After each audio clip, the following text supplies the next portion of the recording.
Hello, my name is Lloyd and I'm 11 years old. This is my story.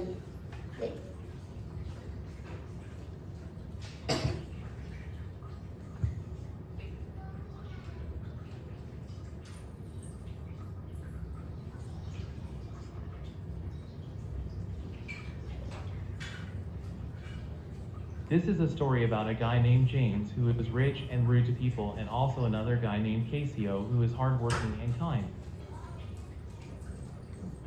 In the vibrant town of Willowdale, nestled between rolling hills and whispering forests, live two unlikely friends, James, a wealthy young man, and Caseoh, a diligent waiter at a bustling Hello, restaurant sir. in Your town. food is here. I hope you enjoy it and have a nice day.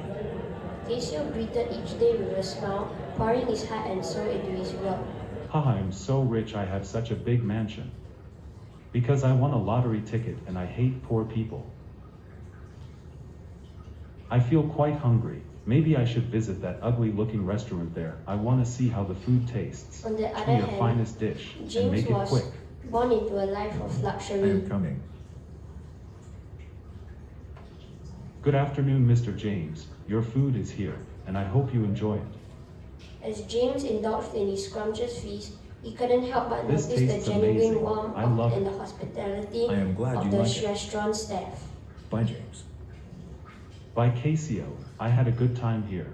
Weeks passed Bye, and James. James I became hope to a see you regular again. patron of the restaurant. Wow, he was so kind to me and the food was also so good. Maybe I should visit that restaurant more often. His once haughty demeanor Hello, Caseoh. slowly melting May I have a with seat, each please? visit. Thank you. Hello, James. You can have a seat there.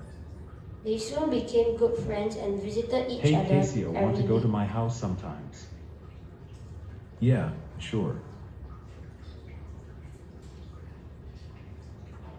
After a few days, James became good friends with Caseoh, and he even changed his attitude to be a nicer person. So the moral of the story is don't judge people and things before you get to know them. The moral of the story relates to me because there was one time and I saw someone with old clothes and rats and thought he was poor. But then he was actually rich, and when I saw him going to a lot of restaurants and spending money there, and I realized I had misjudged him based on his appearance. The end. Thank you.